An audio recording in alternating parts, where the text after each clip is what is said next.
जय हिंद, जय भारत, वंदे मातरम। मैं रविंद्र फौजी।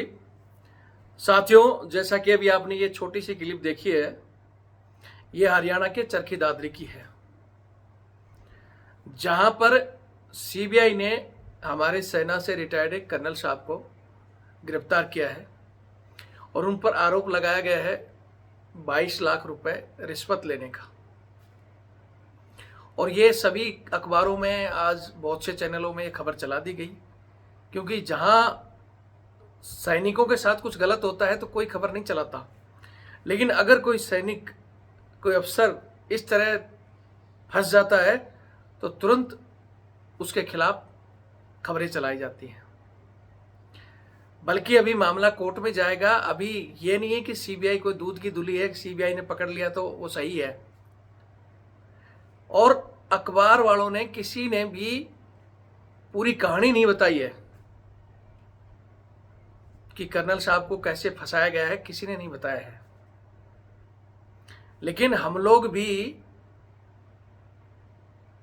जहां किसी अफसर का नाम आता है, उससे सारे के सारे हमारे लोग भी बहुत जल्दी खुश हो जाते हैं कि हाँ जी, कर्नल साहब फंस गए, फलाना ढिकड़ा। ऐसा नहीं है। हर आदमी गद्दार नहीं है, हर आदमी बेईमान नहीं है। सेना ही एक ऐसी संस्था है जिसमें 99% लोग ईमानदार हैं। मैं मानता हूं 1% लोग खराब हो सकते हैं। खराब क्यों होते हैं, आज इस चीज पर भी चर्चा करेंगे। और ईमानदार ज्यादा हैं, इस चीज पर भी चर्चा करेंगे। लेकिन यहां एक चीज कहना चाहता हूं कि आज जो माहौल है, आज पूरा देश, जो पहलगाम में जो पाकिस्तान से आए हुए आतंकवादी, जिन्होंने हमारे निहत्थे लोगों को, सिविलियंस भाइयों को मारा है, आज पूरा देश रणनीति में लगा हुआ है कि भैया पाकिस्तान को सबक सिखाना है। अब पाकिस्तान को सबक सिखाने के लिए कौन जाएगा? ये तुम्हारी सीबीआई जाएगी क्या, या ये तुम्हारे पत्रकार जाएंगे? पाकिस्तान को अगर कोई सबक सिखा सकता है तो वो है सेना। इस समय सेना का मनोबल ऊंचा रखना चाहिए, ना कि इस तरह की खबरें। मैं मानता हूं अगर यहां कर्नल साहब ने किया भी होता तो क्या जरूरत थी उसमें कर्नल फलाना सिंह लिखने की, या सीबीआई को इस समय ये ड्रामा करने की जरूरत कहां थी? आपको पता है, ये खबर मेरे पास भी 2 दिन से आई हुई थी।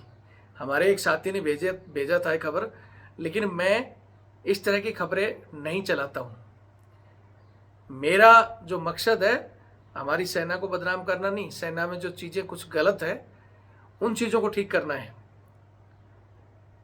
और खासकर ऐसे समय में जहां देश को जरूरत है सेना की और सेना के मनोबल को उच्च रखने की, उस समय सीबीआई ने इस तरह कर्नल को फंसाया है। यहां मैं आपको बता देता हूं, किसी भी न्यूज ने नहीं बताया कि जो हॉस्पिटल वाले ने सीबीआई को फोन करके बताया है, लेकिन ये हॉस्पिटल जिसका जिक्र किया जा रहा है, ये हॉस्पिटल जो कि खुद फंसा हुआ था। इस हॉस्पिटल ने ईसीएच के कम से कम 25-30 कार्डों का, क्योंकि ये कॉपी करके रखते हैं, और वो बंदे वहां गए नहीं, लेकिन उस कॉपी के द्वारा इन्होंने 25 से 30 कार्डों के बिल भेजे हुए थे, जिसमें यह हॉस्पिटल फंसा हुआ था। और इस हॉस्पिटल वाले ने इस कर्नल साहब से अप्रोच की थी कि भैया मैं ऐसे फंस गया और निकालो। और ये जो कर्नल साहब जो आप बता रहे हो फंसे हैं, ये भैया रिटायर्ड हैं।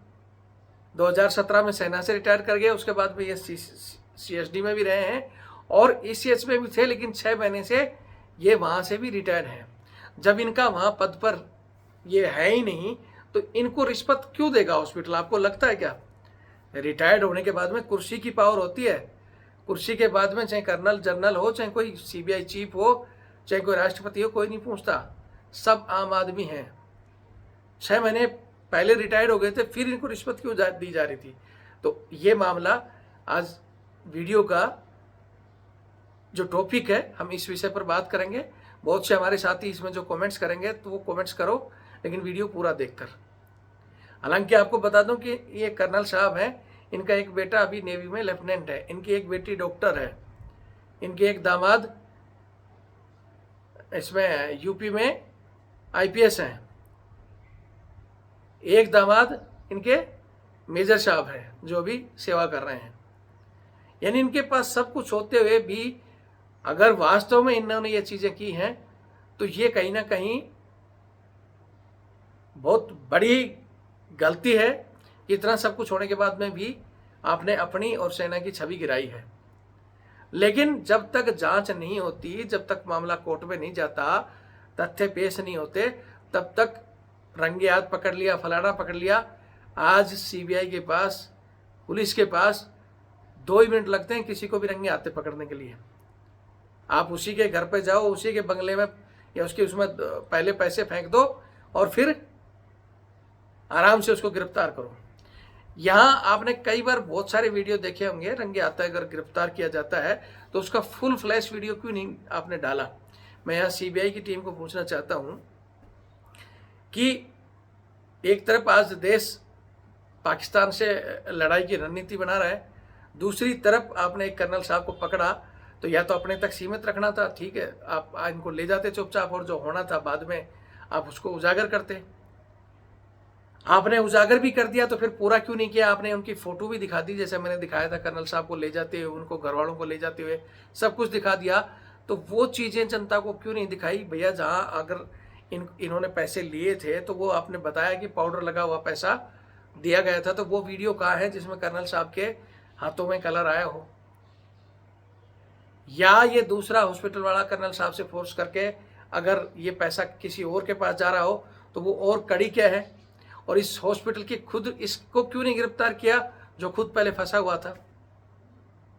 तो ये एक साजिश हो सकती है, इस विषय में हम बात करेंगे। लेकिन इससे पहले एक छोटी सी चीज मैं और कहना चाहता हूं कि ये हमारे जो अधिकारी हैं इस तरह के कार्यों में जो लिप्त है 1% हो सकते हैं, और वो 1% कौन है जिसकी मैं हमेशा टॉपिक की चर्चा करता हूं कि सेना के अंदर रहते हुए आदतें खराब करना। और वो आदतें खराब क्यों? सरकारी बंगला, सरकारी गाड़ियों का मिसयूज करना, वहां धीरे धीरे पैसा अपना खर्च नहीं करना। क्यों? अपने पैसे को बचाते रहो। प्रॉपर्टी कहां लेके जाओगे? प्रॉपर्टी। उसके बाद में दिखावा, 4 सैनिक आपने सेवादार रखे हैं, उसके अलावा भी आप 10 आपके घरों में वर्किंग कर रहे हैं, तो वो राजशाही से रहना, क्योंकि रिटायर होने के बाद में पेंशन इनकी खूब है, लेकिन वहां जैसे रह रहे हैं वो राजशाही अगर करना है तो आपको और पैसे की जरूरत पड़ेगी। या तो वो आदतें आपको मजबूर कर रही हैं कि आप इस तरह के काम करो।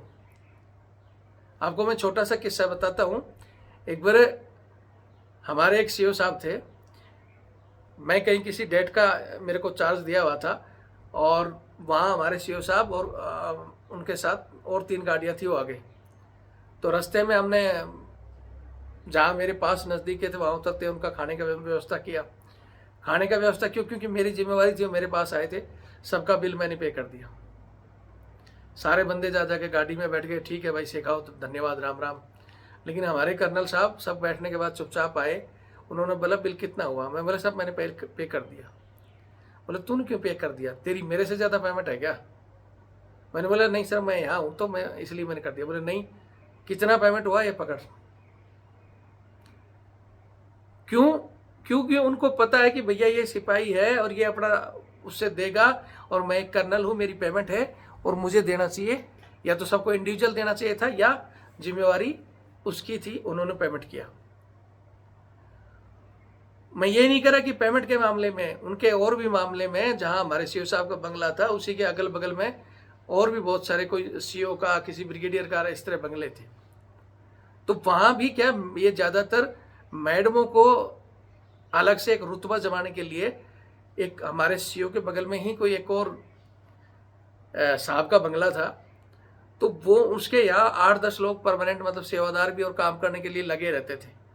तो वो साहब भी और उनकी मैडम भी, मतलब उसे अपने आप को एक शौक दिखाने के लिए कि देखो इतने बंदे हमारे यहाँ, उनकी मैडम इधर उधर आती थी, तो उसी के दिखावे में हमारी सीओ मैडम भी सबको कभी कभी फ़ोन कर देती थी कि भाई बंदे भेजो, हमारे पास तो यार कम है फलाना। तो एक बार हम भी गए हुए थे इसी तरह उसमें।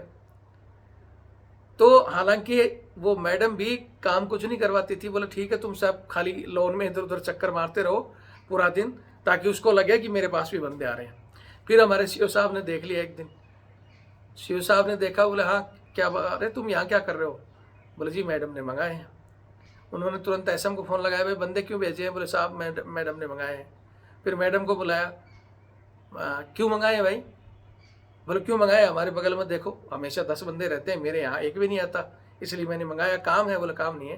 बोले दूसरा क्या कर रहा है मुझे नहीं पता, मेरी रेजिमेंट में पहले ही नफरी कम है, हमें कहाँ कहाँ टास्क मिला हुआ है, जवानों को रेस्ट नहीं मिलता, और तू यहाँ बुलाकर उनको सिर्फ दिखावे के लिए बुला रही है। मैडम ने बोला जी थोड़ी सी उनकी बातें हुई, उसके बाद साहब ने बोला जाओ रे सब लोग, चाय पानी पिया तो पियो और नहीं जाकर वहाँ रेस्ट करो। तो वो साहब थे, वो अपनी जिम्मेवारी समझते थे।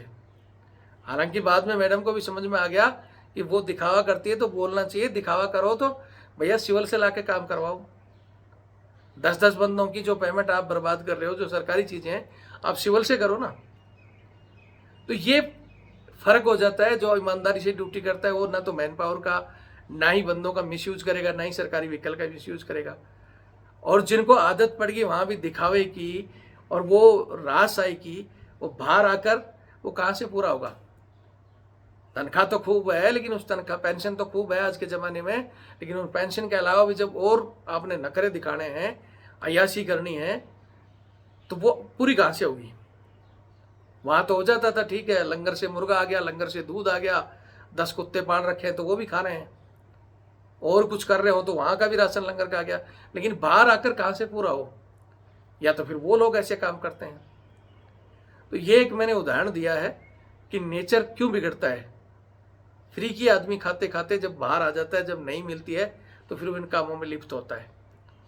तो ये एक उदाहरण है 1% उन लोगों के लिए जिनकी वजह से जब ये नाम आ रहा है, हमें क्या मतलब है? लोग आज सिविल में तो 100 में से 80 बेईमान है, फिर भी मेरा देश महान है, सबको पता है। ये जो पकड़ कर घूम रहे हैं, ये पुलिस से लगाकर से सीबीआई ईडी कोई भी टीम हो, सबसे ज़्यादा भ्रष्टाचारी इन्हीं के अंदर मिलेगी। खुद सीबीआई के कुछ दिन पहले एक चीफ, आप अच्छी तरह पता है कितना ड्रामा हुआ था। लेकिन ये लोग खासकर सेना के ऊपर जब भी कहीं मौका मिलता है तो कोशिश करते हैं सेना की जो लोगों के अंदर सम्मान है उसको डाउन करने की। तो ऐसी स्थिति में पत्रकार भाइयों से भी कहना चाहता हूँ, कम से कम आप समय को तो देखो। पता हमें भी चल गया था, हम तो खुद हमारी चीज़ों के लिए लगातार आवाज़ उठा रहे हैं।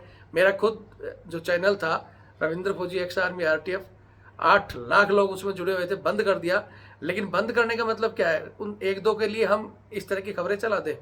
मैंने कभी इस तरह की खबरें नहीं चलाई। मेरे पास बहुत सारे आए, मैंने डायरेक्ट बात करके या कैसे भी किया उन मामलों को सेट आउट किया। और हमेशा यही कोशिश रही कि लोग सुधरे, जो सेना की ईमानदारी है वो कायम रहे। और यह हाथ जोड़कर रिक्वेस्ट करता हूँ, इतना सब कुछ होने के बाद में आप अंदर भी और बाहर भी अपनी आदतें सुधारें। इंसान को वही भोजन में 2 रोटी और सोने के लिए कितना भी बड़ा बंगला हो, एक ही चारपाई या एक ही बेड चाहिए। और आपके जाने के बाद में जिन बच्चों के लिए आप कर रहे हो, बच्चे भी आपको भूल जाते हैं। वैसे भी इनके तो बच्चे भी सब सेट हैं। तो ऐसी स्थिति से बचें। और फिर एक बार मैं हमारे पत्रकारों से कहना चाहता हूं कि अभी तक मामला कोई क्लियर नहीं है। कि मामला था, आपको पहले ही बता चुका हूं, साहब 17 में रिटायर हो गए थे। 17 में रिटायर होने के बाद में इन्होंने CSD में अपनी CSD कैंटीन मैनेजर की जिम्मेवारी निभाई। उसके बाद में ये ECH पैनल में भी रहे। अगर किया होगा तो वहाँ रहते रहते करते। अब 6 महीने जब ये रिटायर्ड हो गए थे, रिटायर्ड होने के बाद में इस हॉस्पिटल का जो एक केस आया था, इस सिलसिले में वो इनके संपर्क में था कि भैया मेरा केस आप ख़त्म करवा दो। उस एवज में ये बता रहे हैं कि रिश्वत मांगी गई थी। इनका तो कोई रोल ही नहीं था। अब ये मांगी गई थी या नहीं मांगी गई थी, ये तो जांच का विषय है। हॉस्पिटल के मैनेजर ने, डॉक्टर ने CBI को जब ये चीज़ें इन्फॉर्म की और CBI ने खुद प्लान बनाया कि ठीक है ये पैसे लो और ये ले जाकर पकड़ाओ, हो सकता है प्लान थोड़ा और एक्स्ट्रा बना लिया हो कि तुम ज़बरदस्ती ले जाकर वहाँ पैसे रख दो। किसी भी आदत से पैसे उधार लिए भी हो सकते हैं, कुछ भी चीज़ें हो सकती है। ये जांच का विषय है। और ऐसे मैं कहना चाहता हूँ हमारे खासकर अधिकारियों को, जो भी ऐसी जगहों पे है, भैया अपने यहाँ CCTV वगैरह रखो, ताकि कोई फंसाए तो तुम भी उसमें, तुम्हारा उस कैमरे का यूज हो सके कि तुम गलत नहीं हो। तो बाकी फिर कहना चाहता हूँ कि ये दिखाया जा रहा है कि उनके आवास पे जाकर पैसे लिए हैं। इतना तो शायद कोई कर्नल मूर्ख नहीं होगा, अगर पैसे भी लेगा तो अपने घर बुलाकर पैसे लेगा। इतना आदमी अगर कोई शातिर होगा, पैसे रिश्वत मांगेगा, तो आजकल ऐसा कोई नहीं है कि घर बुलाकर फिर पैसे मांगेगा। हाँ, ये है कि थोड़े से बुजुर्ग थे, ध्यान नहीं दे पाए, आज की टेक्नोलॉजी को नहीं पहचान पाए, तो ये फंस गए। लेकिन जहाँ सैनिकों के साथ अन्याय अत्याचार होता है, वहाँ सीबीआई नहीं आती है। वहाँ सीबीआई को अगर आप फ़ोन भी करो या चिट्ठियाँ भी लिखो तो कहते हैं कि मेरे कार्यक्षेत्र से बाहर है। और यहाँ एक उसके बुलावे पर प्लान बनाकर आना, दुनिया भर के बड़े बड़े लोग रिश्वतों के और उसमें फंस रहे हैं, और कितना ही आप फ़ोन कर लो, कुछ भी कर लो, अगर इस तरह आकर ट्रैप कर दे तो ये चीज़ें फिर कह रहा हूँ, मैं मानता हूँ कि जो हो सकता है कर दिया हो या नहीं किया हो, ये जांच का विषय है। जब तक जांच नहीं होती है, सीबीआई को भी ऐसे कई न्यूज़ों में तो उसको हथकड़ी डालते हुए दिखा दिया, ये दिखा दिया, जबकि कर्नल को कोई हथकड़ी नहीं डाल सकता, या वो उनका त्योहार रख के सिर। मैं तो कह रहा हूँ कि अगर आप ईमानदार हैं तो आप खुलेआम जाओ ना, और अगर आपने गलत किया है तो फिर ऊपर से नीचे जो चैन सिस्टम में सब लोग हैं उनको सबको उजागर करो। भाई जब मलाई खा रहे थे तो सब खा रहे थे, तो फंसे तो भी सब फंसे। और आगे से मैं फिर कहूँगा कि भैया ये वर्दी पहनकर आपको सब कुछ सरकार इस समय दे रही है, सब पेंशन भी ठीक मिल रही है, तनख्वाह भी ठीक मिल रही है, इस तरह के धंधे छोड़ दो। बनी बनाई आपकी इज्जत, एक रोटी कम खा लोगे तो इज्जत खराब नहीं होगी, ना ही आपका पेट खराब होगा। लेकिन इस तरह पकड़े जाओगे तो पूरा हिस्ट्री आपका, आपके जो बच्चे भी नेवी में लेफ्टिनेंट हैं, या दामाद आईपीएस हैं, मेजर साहब हैं, बेटी डॉक्टर है, आज वो सबका सर शर्म से झुक गया होगा। क्या सोच रहे होंगे वो। हाँ, लेकिन गलती तो उन लोगों की भी है कि रिटायरमेंट होने के बाद में ये कर रहे थे, इनको रोका नहीं। बाकी वीडियो देखें, और इस समय जब देश पर बाहरी संकट हो तो ये न्यूज़ को फिर कहना चाहता हूँ कि इस तरह की खबरें न डालें। पता हमें भी चल गया था, जब ये रेड हुई थी तुरंत मेरे पास उसी समय वहाँ से चरखी दादरी से हमारे साथी जुड़े हुए ने बता दिया था कि ऐसे ऐसे आज सीबीआई ने कर्नल साहब को उठाया है। मैं चाहता तो मैं भी उसी समय, मेरे को भी तो चैनल ही चलाना है, खबरें ही तो चलानी है। लेकिन मैं पहले भी अपने आप को यूट्यूबर नहीं बोलता था, और आज भी मैंने चैनल बनाया है। पहला बंद हुआ तो दूसरा और तीसरा, 3 चैनल बनाए हैं। लेकिन चैनल पैसे के लिए नहीं बनाए कि कोई भी खबर आए और मिर्ची मसाला लगा कर डाल दूं।